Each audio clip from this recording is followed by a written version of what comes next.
If you are interested in teaching yourself how to read hiragana, katakana, and kanji, stay tuned. I taught myself and I have some tips. What's up everyone? In case you are new here, I am a Japanese game and anime translator, and I post vlogs here weekly, sometimes twice a week, about what it's like to translate Japanese, how to learn Japanese, things about anime. If you're interested in those kind of things, consider subscribing, or whatever. Somebody asked me on Facebook how I learned kanji, and I thought I would tackle that along with hiragana and katakana. I did take 2 years of high school Japanese, and I did receive some kind of, fundamental basic, we learned, some basic kanji that most first graders in Japan learn, and we learned hiragana and katakana, but by the time I joined the class, I already knew hiragana and katakana. So I started with actually katakana. You're supposed to start with hiragana, but I started with katakana because I had a Sailor Moon coloring book that my Japanese friend sent me, and I was obsessed with Sailor Moon, and it was great because this coloring book had all of the characters, you'd have Sailor Venus's page, and you'd color her in, and it would have the text Sailor Venus in katakana, and I wouldn't know, I didn't have a conversion guide of what those katakana meant, but I knew that it said Sailor Venus. So I kind of reasoned, okay, this first character must be Sei, and this next one must be, La, and this one should be V, and the next one would be Na, and the next one would be Su, and that's kind of how I learned it. It was very slow, very tedious, but I was so interested in Sailor Moon, and I was staring at that page while coloring in the picture of Sailor Venus that it stuck. And then there was the hiragana, the furigana pronunciation above that, so I was also able to learn hiragana from that. So I very quickly, from just that Sailor Moon coloring book, it had most of the alphabet in there just from all the names of the characters and their attacks and stuff like that. So I learned that, hiragana and katakana, on my own. And yeah, I learned how to write the names of all the Sailor Senshi. I learned how to write out their attacks, which were English words borrowed in katakana. Mercury!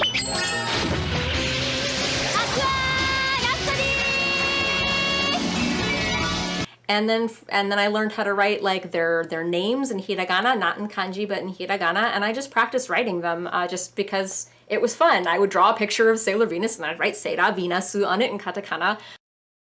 On my homework at school, I'd draw a picture of Sailor Venus and I'd write Seira Venasu. Other ones, it wasn't just Sailor Venus, I just keep saying Sailor Venus. I don't know why I keep saying Sailor Venus. Sailor Venus! Anyway, that was how I learned hiragana and katakana. Now, after I learned hiragana and katakana, that's all I needed to read manga, particularly shoujo manga, and this is also Sailor Moon. And yeah, as you will notice, if you look in the manga, it's really hard to see in this lighting. But as you'll see, there is hiragana in the speech bubbles, and sometimes some katakana, like Duna, her name is katakana. And then you'll see some kanji in there. In this bubble here, there's Ami-chan. And you'll notice that there's the hiragana for a and ni right next to the kanji. So even if you can't read the kanji, you can read the hiragana. That means you can read the manga. So with my knowledge of just hiragana and katakana, I could already start reading manga. And I didn't know what most of the words meant, but I read them anyway, because it was fun, and I was a weeb. What's a weeb? Now, how I learned kanji is a little bit different. I did, like I said, I had that foundation in Japanese class in high school. I learned probably about 100 kanji, like the first 100 kanji that kids learn. And I recommend definitely that you start with those kanji. When I was in Japan, my host mom got me the first grade, second grade, third grade, fourth grade kanji books that children learn from, and I practiced kanji from those, although none of that stuck. I'm just saying it's a good foundation to start there. But what really made me learn kanji was studying how kanji work. I'm gonna break it down and get a little technical here. So kanji are actually made up of parts of other kanji, and you may have heard the term radical used before. So if there's a kanji that has a water radical, for example, this kanji here, you'll see it looks like a katakana shi, and it's on the left-hand side of the kanji. So looking at this kanji, I know, well, it has something to do with water already, just because it has that radical.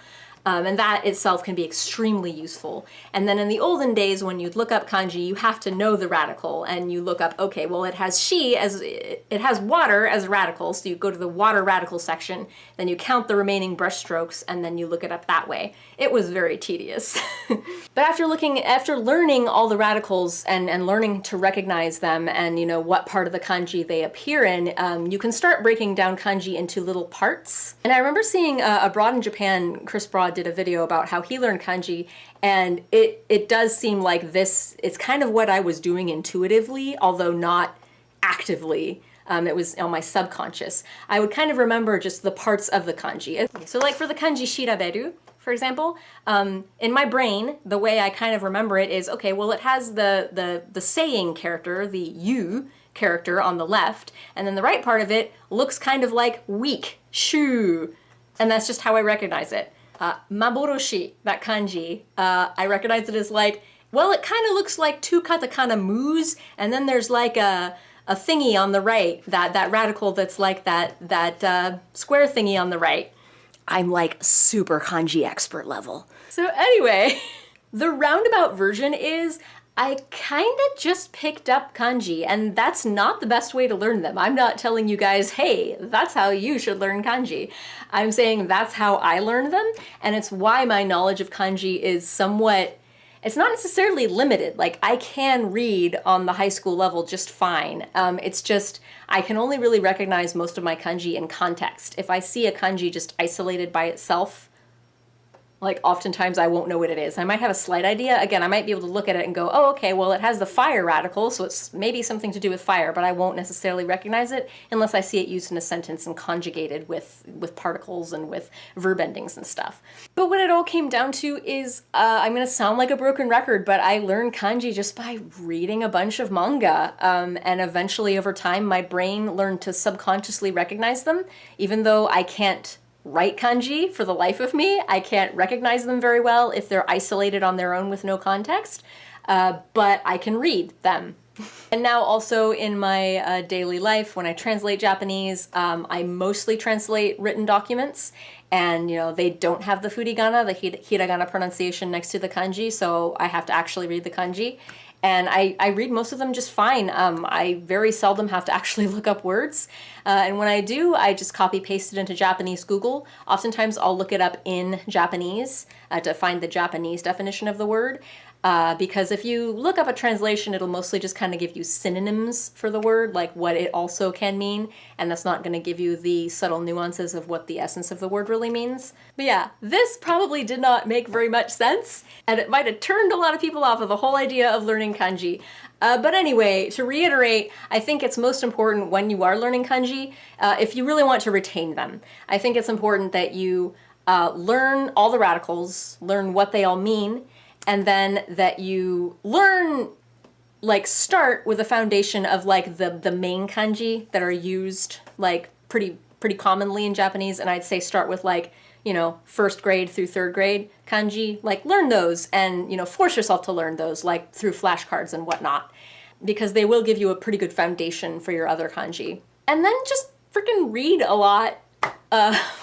Because if you look at flashcards and just try to memorize them that way, they're not going to stay in your brain. You're going to remember them briefly, and then they're going to promptly leave your brain space. So really, it's like learning English vocabulary or like learning English spelling. You just have to keep using it and keep at it. Keep reading, keep writing, and you'll retain it eventually.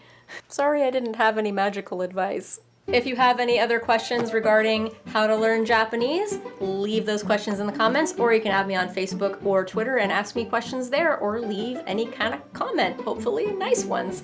Bye!